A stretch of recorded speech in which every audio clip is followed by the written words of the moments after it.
वचनाकडे, आजच्या संदेशाकडे वळू आणि हे सुंदर वचन देवाने जे दिलं आहे, माझ्या मनात जे कार्य केलं आणि त्या वचनाविषयी आपण बोलू. आणि मी तुम्हाला सांगतो, म्हणजे ही एक वाईट दुःखद गोष्ट एक आहे. कारण देवाचं वचन जेव्हा मिळतं, देवाचं वचन हे देवाचे वचन ऐकल्याने, देवाचे संदेश ऐकल्याने देव काय करतो, आपल्या जीवनात कार्य करतो. आणि तो मला काय करतो की नितीन, या संडेला तू हे शिको. आता एक अमेरिकेचे खूप मोठे पास्टर आहेत, स्टेसी शिपलेट नावाचे, आणि हे पास्टर जेव्हा मागच्या रविवारी या विषयावर प्रीच करत होते किंवा टीच करत होते, आणि तेव्हा देवाने माझ्या मनात कार्य केलं की हा जो विषय आहे, माझ्या लोकांना या गोष्टीची गरज आहे. आता मी तुम्हाला ही गोष्ट यासाठी सांगितली का मागच्या आठवड्यात हा जो व्यक्ती आहे, जो पास्टर जे मी ज्याच्याविषयी बोलत आहे, तो इतका विश्वासू आणि देवाच्या वचनात इतका स्ट्रॉंग आहे. आणि जेव्हा तो एका चर्चमध्ये देवाचं वचन सांगायला गेला, लक्षात ठेवा, एका प्रीचर किंवा एका प्रचारकापाशी सगळ्यात मोठी गोष्ट काय असते, त्याचा आवाज. जेव्हा शनिवार रविवारी जर मला खोकला आला, काही आला, तर सगळ्यात आधी मी कशाला घाबरतो किंवा तब्येत माझी बेकार झाली, अरे संडे आहे, मी स्ट्रॉंग राहायला पाहिजे. कारण एखादा जो प्रचारक आहे त्याला सगळ्यात मोठं आरोग्य यासाठी नाही का मला जगात अरे मला मजा करते, त्याला सगळ्यात मला म्हणजे जेव्हा बिमारी किंवा काही झालं, मी फक्त दिवसच मोजतो. आज बुधवार आहे, गुरुवार, शुक्रवार, शनिवार 3 दिवस आहे, होऊन जाईल मी ठीक. का? कारण माझं मन त्या गोष्टीकडे आहे, कारण मी रविवारी मला स्वतःला फिट असलं पाहिजे. तसंच हा जो व्यक्ती आहे बिचारा, हे जे पास्टर आहे, खूप मोठे पास्टर आहेत आणि देवाचा सेवक आहे, त्याच्या जीवनामध्ये मुळे माझं जीवन खूप आशीर्वादित आहे. आणि त्या व्यक्तीला संदेश देता देता, जसं मी त्याचं फेसबुक पोस्ट बघितलं, त्याचा अर्धा भाग जो आहे तो काय झाला, पॅरालाइज झाला. म्हणजे त्याचं जे तोंड आहे, हो की नाही, त्याचा डोळा जो आहे हा बंद होत नाही, त्याचं तोंड उघडत नाही. आणि मी विचार करून आलतो की जे सगळ्यात मोठी गोष्ट आहे, हो की नाही, त्याच्याजवळ एका प्रचारकापाशी, तेच थोड्या वेळसाठी बंद झाली. आता जरी हा देवाचा प्रचारक असला, हो की नाही, याचा अर्थ हा नाही का तुझं सगळं चांगलं होईल, हो की नाही. जितकं मोठं तो कार्य करत आहे, आणि म्हणून तरीही त्याच्यावर हे प्रसंग आला. म्हणून देवाचं ज्या गोष्टी आहेत, त्याचं जे कार्य आहे, तो मनुष्य स्वतःच्या डोक्याने समजू शकत नाही. आपल्यासाठी काय की अरे हा मनुष्य एवढा चांगला प्रचारक आहे, इतका मोठा पास्टर आहे, देवाने असं कसं केलं, देवाने जसं त्याच्या संग केलं हे तुम्ही समजू शकत नाही. आणि म्हणून देवाच्या गोष्टी कुठलाच मनुष्य समजू शकत नाही. आणि म्हणून मी तुम्हाला या गोष्टीविषयी सांगितलं की तुमच्या संग शेअर केलं की त्याच्यासोबत आम्ही प्रार्थना करत आहे का देव त्याला बरं करावं आणि तो पुन्हा एकदा पुलपीटवर देवाचा संदेश देण्यासाठी. आणि माझ्यासारखे असे अनेक या जगात आहे जे त्याचे संदेश ऐकतात, आणि आम्ही आशीर्वाद होण्यासाठी आम्ही प्रार्थना करत आहोत. आपण आजच्या विषयावर येऊ. तर आपला विषय आजचा जो आहे तो म्हणजे निवडीविषयीचा, निवड करणे. आणि जरी तुम्हाला माहीत नसलं, पण या वचनाद्वारे जसं तुम्हाला शिकेल, तुमच्या लाईफमध्ये, आपल्या लाईफमध्ये लहानपणापासून आपण ज्याही गोष्टी करत आलो त्या सगळ्या गोष्टीसाठी आपल्याला निवड आहे. सगळ्या गोष्टीसाठी, जसं निवड बरं किंवा वाईट करण्यामध्ये, निवड आपली की जेव्हा आपण खरं किंवा खोटं निवडण्यामध्ये, पवित्र किंवा अपवित्र निवडण्यामध्ये, हे आपण या सगळ्या गोष्टीची आपण जेव्हा जीवन जगतो, आपल्या माइंडमध्ये इमिजिएट कॅल्क्युलेशन या गोष्टीविषयी होतात का मी काय केलं पाहिजे. आणि जेही तुम्ही आहात, म्हणजे आज जर तुम्हाला एखादा व्यक्ती जर म्हणत असेल का अरे हा आनंदी आहे, एखादा जर म्हणत असेल अरे नाही हा फार वाईट आहे, कारण आपल्या प्रत्येकापाशी एक काय आहे, इमेज आहे, जे तुम्ही ठरवत ना, तर बाकीचे जे तुम्हाला बघतात ते तुमच्याविषयी ठरवतात, कारण ते तुमचं जीवन बघतात. आणि एखादा व्यक्ती जर तुम्हाला म्हणत असेल की नाही हा व्यक्ती फार वाईट आहे, याचा अर्थ काय आहे, हा जो व्यक्ती जो वाईट आहे त्याने ते निवडलं का मी वाईट वागावं. समजलं? त्याच्या माइंडमध्ये त्याने चॉईस घेतली का मी वाईट वागावं. एखादा जेव्हा चोर असतो, चोराच्या विरुद्ध काय आहे, सत्य. म्हणजे त्याच्यापाशी 2 ऑप्शन होते, पर्याय होते, का मी एक तर चोरी करू किंवा मी सत्यावर वागू. त्याच्यातलं त्याने काय निवडलं का मी चोरी करतो.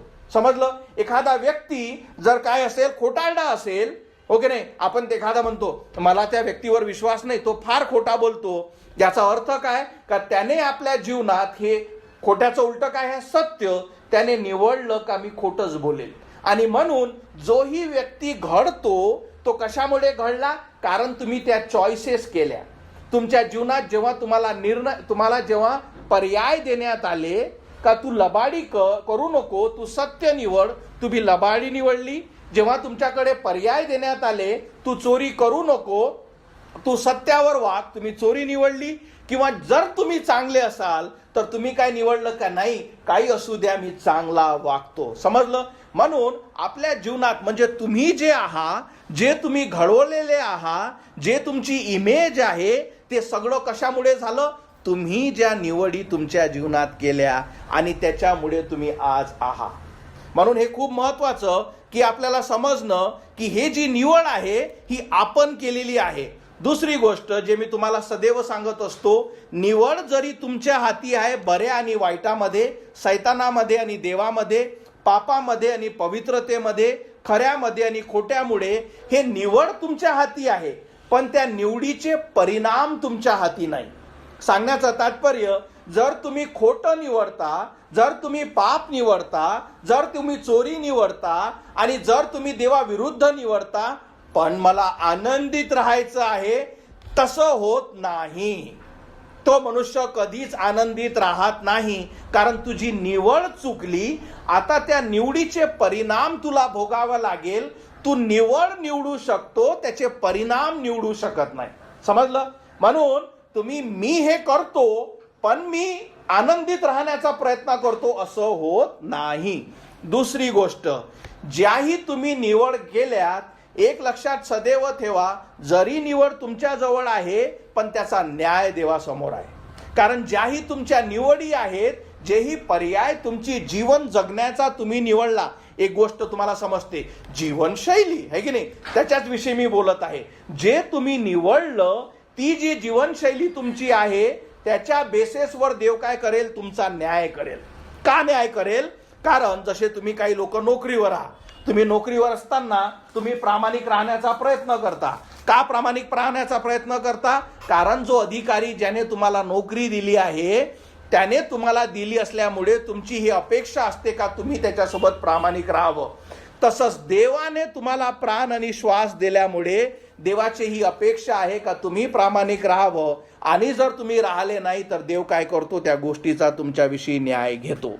आणि म्हणून हे खूप महत्वाचं आहे की आपल्याला समजणं की आपल्या प्रत्येकापाशी निवड आहे. आपण दिवसातून आपल्या माइंडमध्ये 24 तास हे कॅल्क्युलेशन चालू असतं का मी कसं जगावं, मी काय निवडावं. आणि आपल्या माइंडमध्ये सदैव या ज्या गोष्टी आहेत आपण काय करत असतो?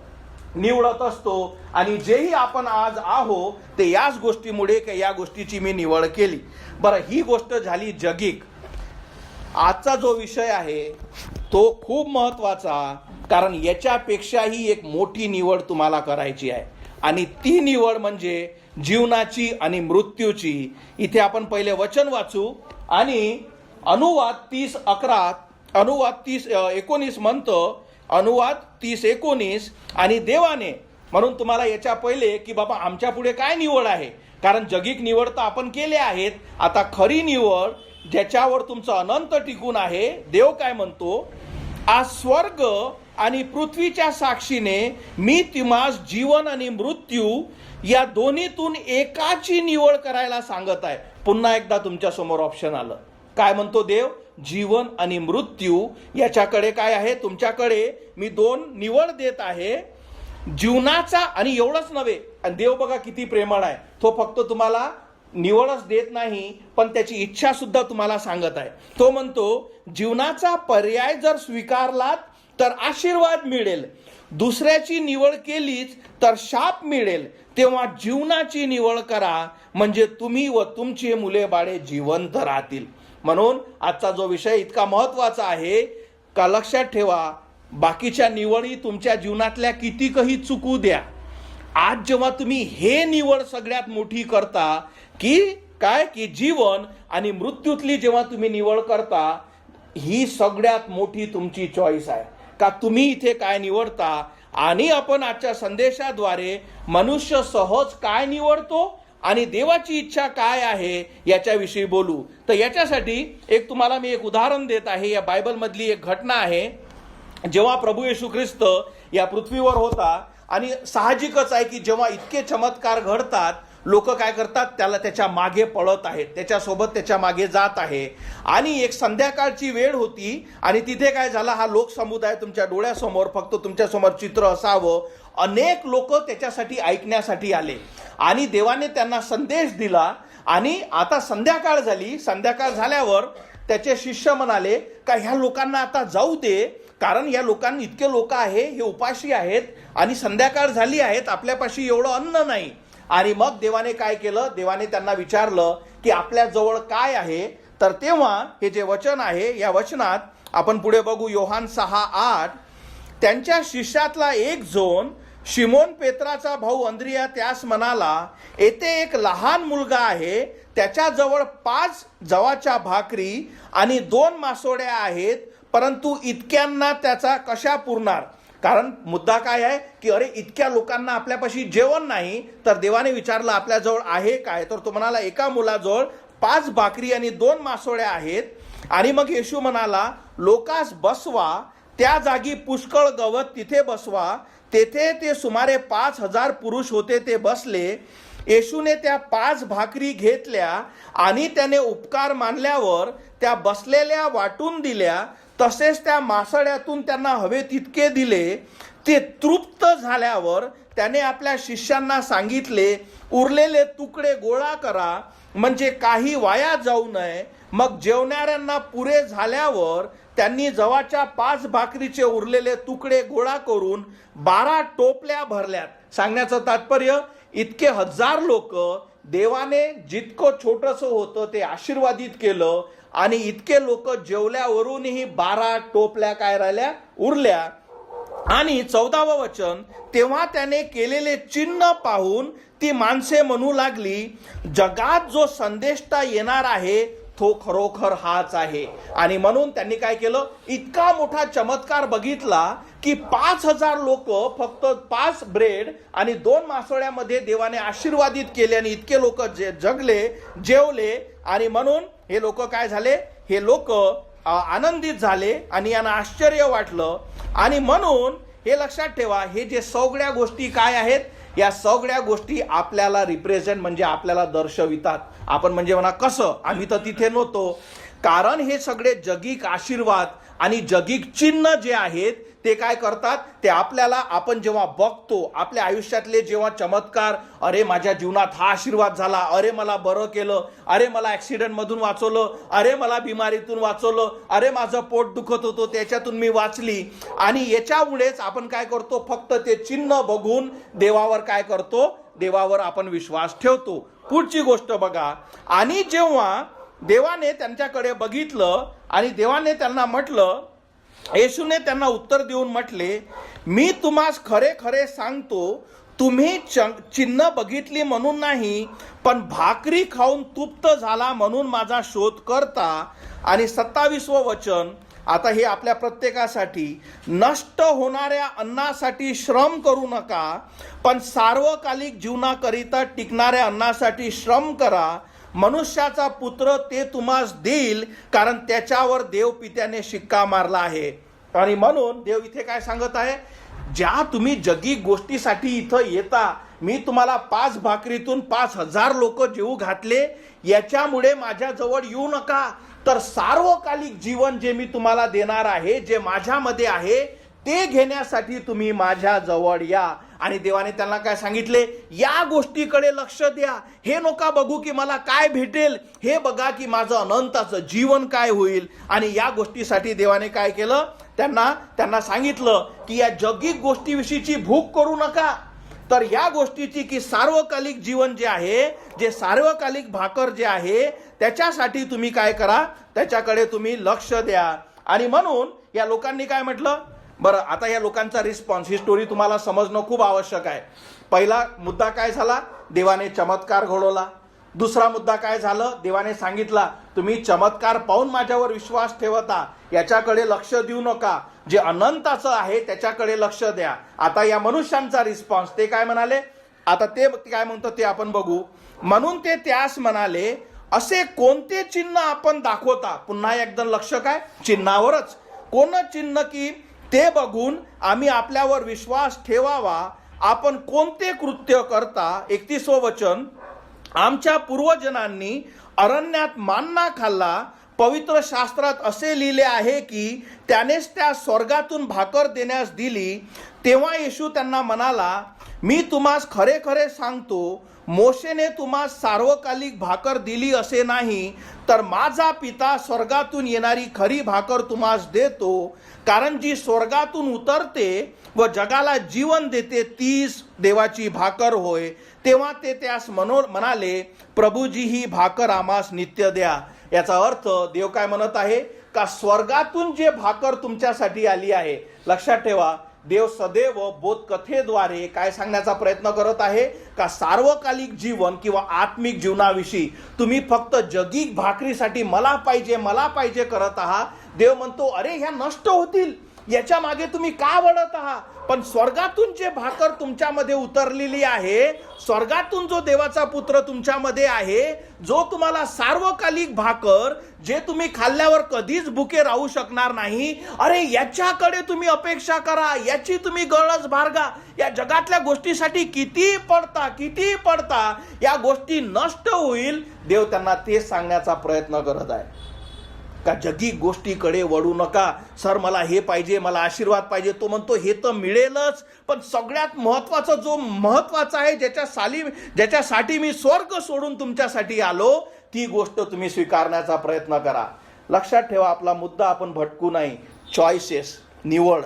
देव चॉईस देण्याच्या आधी तुम्हाला सुद्धा काय करत आहे, दाखवत आहे का तुम्ही योग्य निर्णय घ्यावा. म्हणून या लोकांना सुद्धा देव काय सांगत आहे का अरे तुम्ही भाकरीकडे वळू नका, तर तुम्ही जीवनाची भाकर आहे त्याच्याकडे वळा. आणि जेव्हा देवाने काय केलं, आता या लोकांना स्पष्ट केलं, आता याच्याकडे हे वचन द्या सगळ्यात महत्वाचे, आणि हे तुमच्या समोर. आता एक लक्षात ठेवा, आता कुठलंच चिन्ह नाही, आता कुठलेच आशीर्वाद नाही, आता कुठलेच चमत्कार नाही, आता कुठलीच गोष्ट नाही. आता फक्त एकच आहे, देवाचा शब्द. तुम्ही विश्वास ठेवता नाही ठेवता हा पर्याय तुमच्या समोर आहे. आणि देव काय म्हणतो, तेव्हा येशू त्यांना म्हणाला, काय म्हणत आहे, भाकर. हे लोक जगिक भाकरी खाऊन आनंदित झाले, यांचे पोट भरले. पण येशू म्हणाला, मी जीवनाची भाकर आहे. माझ्याकडे जो येतो त्यास कधीही भूक लागणार नाही, आणि जो माझ्यावर विश्वास ठेवतो त्यास कधीही तहान लागणार नाही. माझ्या पित्याची इच्छा हीच आहे, जो कोणी पुत्राला पाहून त्याच्यावर विश्वास ठेवतो त्या सार्वकालिक जीवन प्राप्त व्हावे. त्यास मी शेवटच्या दिवशी उठवीन. मी स्वर्गातून उतरलेली भाकर आहे. म्हणजे येशू ख्रिस्त स्वतःविषयी सांगत आहे की मी ते स्वर्गातून उतरलेली भाकर आहे. आणि असे तो म्हणाला, आणि यहुदी त्याच्याविषयी कुरकुर करू लागले. इथेच आपलं काय होतं, आपली जे आध्यात्मिकता आपली खतम होते. का? कारण आता जो खरा मुद्दा आहे त्याच्याकडे प्रचारक जेव्हा बोलतो, आतापर्यंत अरे तू आशीर्वादित होशील, अरे तू चांगला होशील, अरे देव तुला हे करेल, हे माझ्या कानाला आवडणाऱ्या गोष्टी बऱ्या वाटल्या. पण जेव्हा त्याने सत्य चांगलं चालू केलं, अरे केलं यानं पापाविषयी चालू, अरे केलं याने नरकाविषयी चालू. आतापर्यंत तर बरोबर सगळं आशीर्वादित करते, हे करते, ते करते. आता तर अशा गोष्टी आहे जे माझ्या कानाला, माझ्या हृदयाला आवडत नाही. अरे ही गोष्ट मला पाहिजे नाही. आणि त्याच लोकांनी काय केलं, हीच गोष्ट काय केली, करणं चालू केली. आणि म्हणून वचन काय सांगतं, मी 41वं वचन, मी स्वर्गातून उतरलेली भाकर आहे असे तो म्हणाला. म्हणून यहुदी त्याच्याविषयी कुरकुर करू लागले. आणि तेव्हा ते म्हणाले, हा येशू योसेफाचा मुलगा नाही काय? याच्या पित्याला आणि आईला आम्ही ओळखतो. आता हा कसे म्हणतो की मी स्वर्गातून उतरलो? म्हणून हे काय करत होते, अरे हा तर ते आपण जे ओळखत नाही का त्याचाच तो पोरगा आहे. आणि आता बरं, तेव्हा जेव्हा तो चमत्कार घडवत होता त्यांना त्या गोष्टी दिसल्या नाही. पण जसं देवाने सत्य चालू केलं का मी स्वर्गातून उतरलेली भाकर आहे, माझ्या जवळून तुम्हाला जीवन मिळेल, आता लोकांनी काय केले, आपल्या पाठ फिरवणे चालू केले.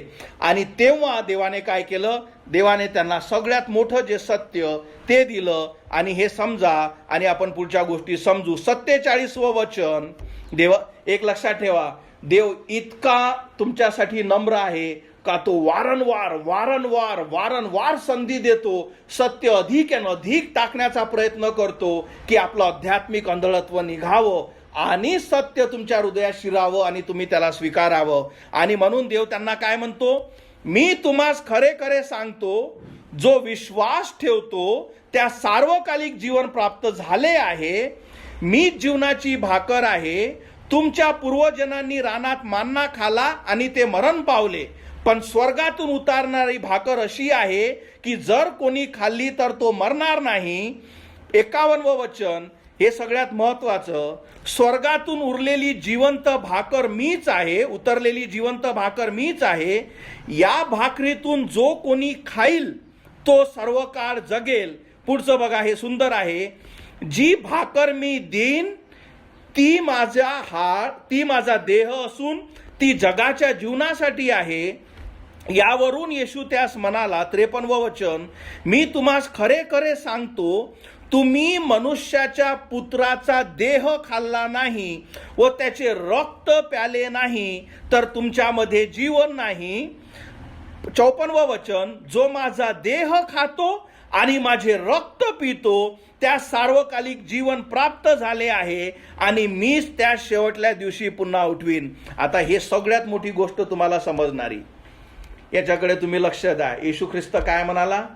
पहिले त्यांना देवाने जगीक भाकर दाखवली, ती जगीक भाकर त्यांना आवडली, अरे आम्हाला खूप बरं वाटलं. आता देवाने त्यांना सत्य सांगितलं की हे चांगलं आहे, पण याच्यापेक्षा मोठं सार्वकालिक भाकर आहे, ते तुम्ही खाण्याचा प्रयत्न करा.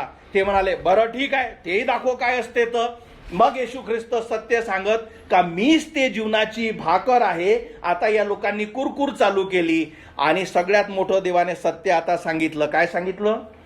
का माझा देह, कारण भाकर म्हणजे काय समजून घ्या. हा व्यक्ती जर भाकर आहे आणि तुम्हाला हे खायची आहे, तो काय म्हणाला? जो माझं शरीर खाईल, जो माझं रक्त पिईल, त्यातच त्याला काय भेटेल? त्यातच त्याच्यापाशी जीवन आहे. आता याचा अर्थ काय आहे? हो की नाही? याचा अर्थ हा आहे का येशू ख्रिस्त हे म्हणत नाही आहे का तुम्ही यान माझा चावा घ्या, तुम्ही हे यान माझं रक्त प्या. तर येशू ख्रिस्त त्यांना सांगत आहे का तुमच्यासाठी स्वर्गातून उतरलेला हा देवाचा पुत्र आपलं शरीर तुमच्यासाठी देत आहे, आपलं रक्त तुमच्यासाठी सांडवत आहे. मी क्रूसावर तुमच्यासाठी आपला प्राण देणार आहे. आता सगळ्यात मोठा या पूर्ण स्टोरीचा मुद्दा आहे का, या लोकांना साहजिकच आहे का हे नाही समजत असेल का हा बोलत काय आहे. या लोकांना हे नाही समजत असेल आणि देवाची इच्छा सुद्धा तुमच्यासाठी हे नाही का अरे हे शरीर समजा, हे रक्त समजा, याला लिटरली नका घेऊ का तुम्ही खा. पण देवाची इच्छा काय आहे? तुम्ही जे ऐकलं त्याच्यावर विश्वास ठेवा.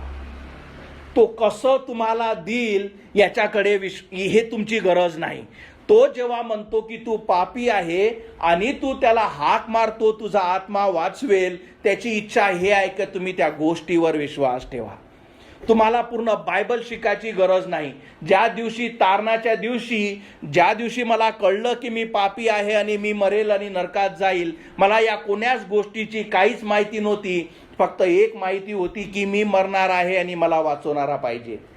आणि जेव्हा मला कळलं का येशू ख्रिस्त माझ्यासाठी मारण्यात आला, आपलं शरीर त्याने माझ्यासाठी दिलं, आपलं रक्त त्याने माझ्या पापाची क्षमा होण्यासाठी सांडवलं. मी 2000 वर्षाआधी तिथं नव्हतो. मी जेव्हा अमेरिकेला होतो तेव्हा माझ्यासमोर असं काही घडलं नव्हतं. हे जेव्हा लोक ऐकत आहे तेव्हा प्रभू येशू ख्रिस्त मरायचा होता. गोष्ट सारखीच आहे. फरक काय की हो मी विश्वास ठेवते. मला माहित नाही का तुझं शरीर कसं खावं, मला माहित नाही तू काय बोलत आहे, पण मला हे समजतं की तू देवाचा पुत्र आहे आणि तुझा शब्द म्हणतो की तुझ्याद्वारे जीवन आहे. मला समजून बाकी काहीच घ्यायचं नाही. कारण जर तुला समजून घ्यायचं नाही असतं, जर आहे तुझा विश्वास थोडी आहे, तुला समजून घ्यायचा आहे आणि मग तुला उमजून घ्यायचा आहे आणि मग तुला त्याच्यावर निर्णय घ्यायचा आहे.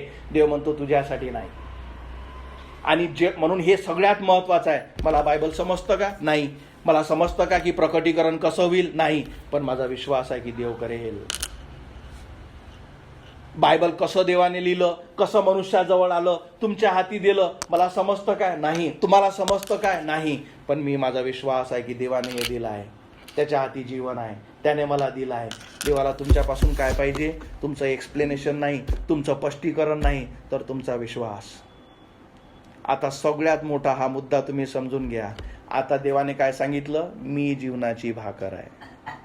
आता काय आहे? 2 चॉईसेस, जीवन आणि मृत्यू. आणि तुम्ही हे जे शेवटचं वचन जे तुम्ही बघता, योहान 6:68 म्हणतं, त्यानंतर त्याच्या शिष्यातले पुष्कळ जण परत गेले आणि ते पुन्हा कधी त्याच्याबरोबर चालले नाहीत. आता इकडेकडे लक्ष द्या. या लोकांसमोर चॉईसेस होत्या. हा जो व्यक्ती आहे त्या व्यक्तीमध्ये जीवन आहे. हा जो व्यक्ती जो स्वतःला देव म्हणतो, देवाचा पुत्र म्हणतो, ज्याने हे चमत्कार घडवले, हा व्यक्ती म्हणतो की माझ्यामध्ये जीवन आहे. तुम्ही जेव्हा मला स्वीकारता तुम्हाला जीवन मिळते. आणि लोक टर्न झाले, है की नाही? कारण काय निवडलं तुम्ही? कारण जर जीवन त्याच्यामध्ये आहे आणि जेव्हा तुम्ही पलटले, तुम्ही काय निवडला? मृत्यू. मधातली कुठलीच जागा नाही. देवाने आपलं वचन काय आहे? जीवन आणि मृत्यू या दोघांमध्ये तुम्ही निवडा. देवाची इच्छा आहे का तुम्ही जीवन निवडावं जे त्याच्या पुत्रामध्ये आहे? आणि जेव्हा देवाचा पुत्र तुम्हाला सांगत आहे की माझ्यामध्ये जीवन आहे, जोही मला स्वीकारतो, याचा अर्थ तुम्हाला जेव्हा कळतं का मी पापी आहे आणि मी मरेल आणि नरकात जाईल, पण देवाचा पुत्र याच्याविषयी मी ऐकलं का तो स्वर्गातून माझ्यासाठी आला, एक मानवी जीवन पवित्र जगला, माझ्या पापासाठी मारण्यात आला, त्याला गाळण्यात आलं, त्याचं शरीर त्याने माझ्यासाठी मोडलं, आपला प्राण त्याने माझ्यासाठी दिला, आपलं पवित्र रक्त माझ्या पापाची क्षमा होण्यासाठी दिलं. आणि हे जीवनाचं सत्य त्याने तुम्हाला सांगितलं. त्याने वारंवार तुम्हाला सांगितलं का मी सार्वकालिक जीवन आहे, माझ्याद्वारे आल्याशिवाय कोणी स्वर्गाच्या मार्गात जाऊ शकत नाही, मीच ते स्वर्गातून उतरलेली जीवनाची भाकर आहे, मीच देवाचा पुत्र आहे, माझ्यामध्ये जीवन आहे. असं का?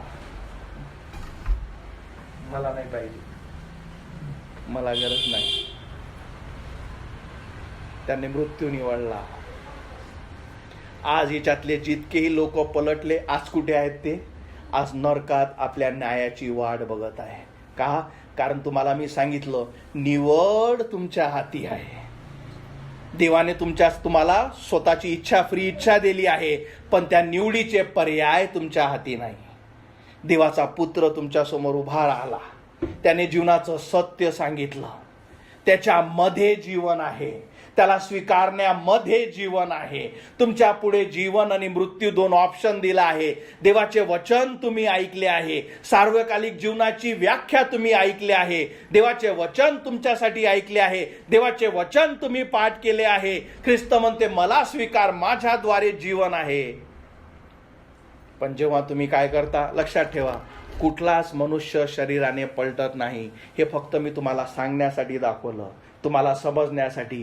पण जेव्हा मनात तुम्ही हा विचार केला आहे, किंवा जेव्हा तुम्ही त्याला कधीच हाक मारली नाही की माझा आत्मा वाचो, तुम्हाला कधीच आपली मरणाची कंडिशन दिसत नाही, याचा अर्थ काय केला आहे? लक्षात ठेवा, पूर्व आणि पश्चिम 2च दिशा असतात, मागे किंवा पुढे, वर किंवा खाली. तसंच जीवन किंवा मृत्यू. आणि जीवन देवाच्या पुत्रामध्ये आहे. आणि तुम्ही जेव्हा त्याला आपली पाठ दाखवता, तुम्ही काय केलं? त्याच व्यक्तीसारखे की हो मला मृत्यू पाहिजे. मला एक प्रश्न आहे सगळ्यात शेवटी, याच्या पुढे आपण जाणार नाही, कारण मला आशा आहे की तुम्हाला ही गोष्ट समजली असेल. मिळवलं काय? म्हणजे काय असं आहे जे तुम्हाला भेटलं की जेव्हा मी मृत्यू निवडतो, देवाच्या पुत्रापासून मी तारण निवडत नाही, त्याला मी क्षमा मागत नाही, आपलं जीवन मी बदलत नाही, मला फक्त एवढं सांगा भेटलं काय? आपण खूपदा असं म्हणत असतो की नाही, एखादा व्यक्ती चुकतो, आपल्याला खूप इच्छा असते की त्याला विचारावं, काय रे भाऊ काय फायदा झाला मग तुझं हे सगळं करून? तेच मला विचारायचं आहे, काय मिळवलं? देवाचा पुत्र म्हणतो की मी जीवन आहे. आणि जेव्हा तुम्ही त्याला स्वीकारत ना, त्याची सुवार्ता स्वीकारत ना, तो जो म्हणत आहे की तुम्ही माझा स्वीकारा आणि सार्वकालिक जीवन मी तुम्हाला देईल. ठीक आहे की तुम्हाला नाही पटलं, तुम्ही त्याला पाठ दाखवाली, पण कमीत कमी काही फायद्यासाठी तर केलं असेल ना. की बाबा हा फायदा होतो ना, ते मला बघायचं आहे, ऐकायचं आहे. की आम्ही ज्याला पाठ दाखवली, कारण हे लोक जेव्हा पलटले ना, आज हे नरकामध्ये वाट बघत आहे. हाच देवाचा पुत्र जो त्यांच्यासमोर उभा होता, हाच न्यायाधीश म्हणून त्या प्रत्येकाला म्हणेल, तुम्ही माझ्या जवळ या, एका एकाने या, रांगीत या आणि आपल्या पापाची कबुली करा आणि तुम्हाला शिक्षा भेटेल, कारण तुम्ही जीवनाची भाकर नाकारली. मी तुमच्यासमोर स्पष्ट तुम्हाला निवड दिले आहेत, तुम्ही मृत्यू निवडला. माझ्या कुटुंबियांनो, हे सगळ्यात महत्त्वाचं आहे. तुमच्या जीवनात तुम्ही कुठे चुकले, काय चुकले, काही फरक पडत नाही. कोणीच खरा नाही, मी खरा नाही. तुमच्यापेक्षा मोठा पापी मी आहे. माझे पाप मी तुम्हाला सांगू शकत नाही.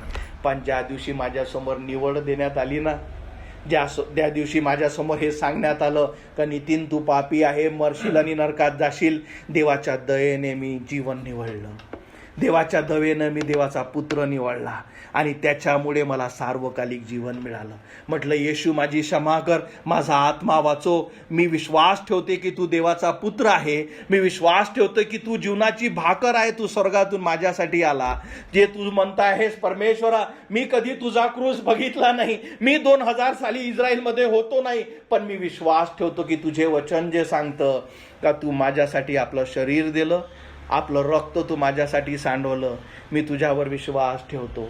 तू मला कसा वाचू शकतील मला माहीत नाही, पण मी विश्वास ठेवतो. माझी क्षमा कर. त्याने जो बोलला त्या देवाच्या पुत्रावर मी विश्वास ठेवला. मी जीवन मी निवडलं. आज माझ्यापाशी सार्वकालिक जीवन आहे. मी पाठ फिरवली नाही. निवड तुमच्यापाशी आहे. तुम्ही काय करत आहात? तुम्ही त्याच्यापाशी पाठ फिरवलेली आहे का तुम्ही जीवनाची निवड केली आहे? हे वचन तुमच्यासाठी आहे. आपण प्रार्थना करू. आपल्या मानाखाली घाला, आपले डोळे बंद करा. तुमच्या जसं मी तुम्हाला सदैव सांगत असतो, सगळ्यात महत्त्वाचं आहे की एकदाच मरण आहे आणि नंतर न्याय आहे. तुमच्या जीवनात तुम्ही काही निवडलं असेल, त्या सगळ्या वाईट निवडीसाठी आज ख्रिस्त तुमची क्षमा करू शकतो. आज देवाने तुमच्यावर पुन्हा दया दाखवली. त्याने काय केलं? तुमच्यासमोर पुन्हा एकदा 2 विकल्प ठेवले, जीवन आणि मृत्यू. जीवन काय आहे? जेव्हा तुम्ही त्या ख्रिस्ताला हाक मारता. कशासाठी हाक मारता? येशू देव आहे म्हणून नव्हे. हा तर सैतान सुद्धा विश्वास ठेवतो, पण तो स्वर्गात जात नाही. तो या गोष्टीसाठी का, हो मी पापी आहे आणि मी मरेल आणि अनंताच्या नरकात जाईल.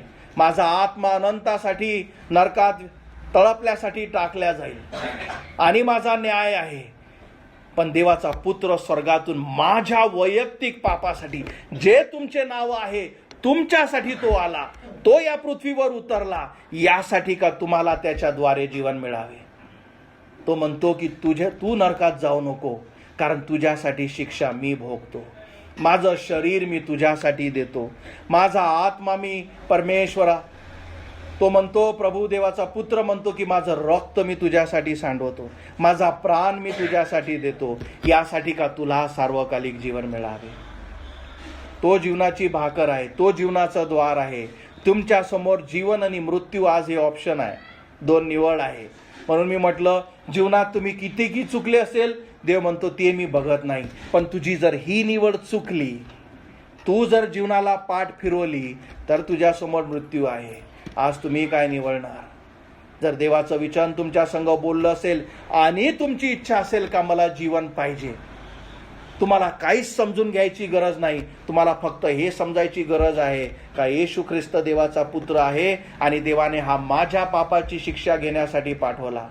हे माझे पाप होते, ज्याच्यामुळे त्याला क्रुसावर मारण्यात आलं, त्याला टांगण्यात आलं, त्याला गाळण्यात आलं, काट्याचा मुकुट त्याच्या डोक्यावर टाकण्यात आला, त्याच्या हातात खिळे टोचण्यात आले, त्याच्या पायात खिळे टोचण्यात आले आणि त्या देवाच्या पुत्राला त्या क्रुसावर फक्त माझे वैयक्तिक पाप, जे तुम्ही आयुष्यभर करत आले, त्याच्यासाठी टांगण्यात आलं.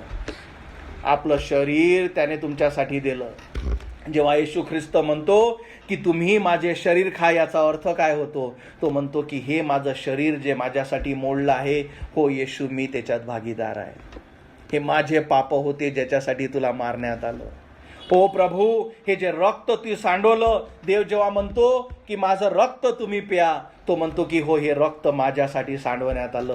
मी याच्यात भागीदार आहो, यासाठी का माझे पाप धुण्यात यावे. जेव्हा तुम्ही त्याची भागीदारी त्यात दाखवता, हो येशू हे माझ्यासाठी करण्यात आलं. इतकंच नव्हे, तो म्हणतो मी तुझ्यासाठी हे पूर्ण केलं. आता तो उठून त्या क्रुसावर नाही, येशू ख्रिस्त क्रुसावर नाही, तो मरणातून उठून तिसऱ्या दिवशी उठून स्वर्गात बसलेला आहे. आणि तो म्हणतो की जोही विश्वासाने हाक मारेल की येशू माझा आत्मा वाचवेल, जो म्हणतो की जोही जीवन निवडेल, कारण जीवन देवाच्या पुत्रामध्ये आहे, सर्व अधिकार त्याच्यामध्ये आहे. स्वर्गाखाली फक्त एकच नाव आहे, येशू ख्रिस्त, ज्याच्यामुळे तुम्हाला तारण मिळेल. आणि जेव्हा हे सगळं सत्य स्वीकारून जेव्हा तुम्ही त्याला म्हणता की मला जीवन पाहिजे, मला येशू पाहिजे, माझी क्षमा कर, जसे तुम्ही विश्वासाने त्याला हाक मारता, म्हणता येशू माझा आत्मा वाचव, माझ्या हृदयात ये, माझ्या पापाची क्षमा कर, मी तुला माझा देव, माझा तारणारा स्वीकारते. तुम्ही कुठले चिन्ह बघत ना, तुम्ही कुठले कारणच बघत ना, तर फक्त तुम्हाला काय असते, भीक का देवा मला वाचव येशू, मला तू पाहिजे. आणि जसे तुम्ही विश्वासाने हाक मारता, स्वर्गातून देवाचा आत्मा येतो, तुमच्यामध्ये राहतो, तुम्हाला जीवन मिळतं, कारण तुम्ही जीवन निवडलं. हा निर्णय तुमचा आहे का तुम्ही हा जे आमंत्रण मी देत आहे हे माझ्यापासून नव्हे, देवाचं हे आमंत्रण आहे. हा संदेश माझा नव्हे, हा मी लिहिलेला नाही, हा देवाने तुमच्यासाठी दिला आहे. हा देवाचे वचन तुमच्या हृदयासंग बोलत आहे. पण तुम्ही त्याच्याकडे पाठ फिरवता, जसे ह्या लोकांनी पलटले, कारण त्यांना आवडलं नाही. त्यांना कानाला आवडणाऱ्यासारख्या गोष्टी नव्हत्या आणि त्याने मृत्यू निवडला. आज ते नरकात आपल्या न्यायासाठी वाट बघत आहे. देव करो की तुम्ही त्यातले राहू नये, तुम्ही ते निवड करू नये, तर योग्य निवड करावी की ज्याच्याद्वारे तुम्हाला जीवन मिळावे.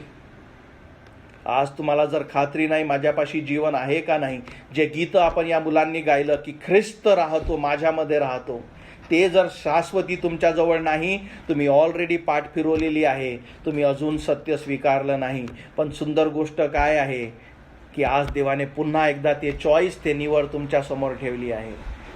जर तुम्हाला जराही खात्री नाही की मला माहीत नाही की ख्रिस्त माझ्यामध्ये आहे का नाही, शंकेत राहू नका, कारण ख्रिस्त तुमच्यामध्ये राहील आणि याची तुम्हाला माहिती असतं. आज मला माहीत आहे की माझ्यामध्ये ख्रिस्त आहे, माझ्यामध्ये जीवन आहे.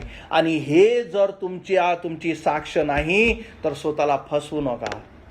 त्याला हाक मारा, म्हणा येशू माझी क्षमा कर, माझा आत्मा वाचव, मी तुला माझा देव, माझा तारणारा स्वीकारते, माझी क्षमा कर. मी विश्वास ठेवते का तुझं शरीर तू माझ्यासाठी मोडलं, तुझं रक्त तू माझ्यासाठी सांडवलं, आपला प्राण तू माझ्यासाठी दिला. येशू माझा प्राण वाचव, माझा आत्मा वाचव, मी तुला माझा देव, माझा तारणारा स्वीकारते. ते सार्वकालिक जीवन जे तू मला सांगत आहे की तुझ्यामध्ये आहे, मला ते पाहिजे, मला तू वाचव येशू. आणि जशी तुम्ही हाक वारता, ख्रिस्त त्याच समय तुम्हाला जीवन देतं. योग्य निवड करा. देवाने तुमच्यासमोर 2 ऑप्शन दिले आहेत, मृत्यू आणि जीवन, आणि देवाची इच्छा आहे का तुम्ही जीवन निवडावे. हालेलुया. धन्यवाद मानतो येशू, गौरवितो, धन्यवाद देतो. प्रार्थना करतो इथे जुळलेल्या प्रत्येकासाठी माझ्या राजा. होय प्रभू, तुझी इच्छा आहे कुठल्याच आत्म्याचा नाश होऊ नये. होय प्रभू, सगळ्यात आधी मी धन्यवाद देतो की माझ्यासारख्या पाप्याला प्रभू ते ऑप्शन दिलं. होय परमेश्वर, आणि मला दाखवलं माझ्या राजा. आणि होय माझा प्राण तू वाचवला, मला जीवन तू दिलंस प्रभू. मला मरणाची भीती नाही माझ्या राजा. मी रेडी आहे परमेश्वरा कुठल्याही क्षणी प्रभू तुला भेटण्यासाठी माझ्या येशू, कारण प्रभू तुझ्यापासून मला सार्वकालिक जीवन आहे. ही आशा परमेश्वरा, ही खात्री इथे असलेल्या लोकांपासून नसेल, जे फोनवर ऐकत आहे, जे ऑनलाईन आहे त्यांच्याजवळ नसेल, त्यांच्या मनात तू कार्य कर परमेश्वरा की त्यांनी तुला हाक मारावी. कारण परमेश्वरा, तारण सार्वकालिक जीवन हे भेट आहे, आपल्या कार्यामुळे नव्हे प्रभू, तर तू परमेश्वरा क्रुसावर प्रभू सगळं केलं आणि आमच्यासाठी हे भेट दिली आहे. आणि तुझी इच्छा आहे प्रभू प्रत्येकाने प्रभू विश्वासाने स्वीकारावं. इथे जुळलेल्या प्रत्येकासाठी प्रार्थना करतो, त्यांच्या आत्म्यासाठी प्रार्थना करतो माझ्या येशू. होय प्रभू, धन्यवाद मानतो आजच्या दिवसासाठी, आजच्या वचनासाठी. आणि होय प्रभू, प्रत्येकाला तुझं सत्य स्वीकारण्यासाठी, जे जीवन आहे प्रभू ते स्वीकारण्यासाठी सहाय्य कर की त्यांनी योग्य निवड करावी. धन्यवाद मानतो. ही वेळ तुझ्या हाती सोपवितो. इथं जुळलेले ऑनलाईनमध्ये असलेले प्रत्येकासाठी प्रार्थना करतो. ही प्रार्थना प्रभू येशू माझा तारणारा याच्या जिवंत नावात मागतो, म्हणून तू ऐक माझ्या Yeshu. Amen. Praise the Lord. आपण उभे राहू, देवाला धन्यवाद देऊ.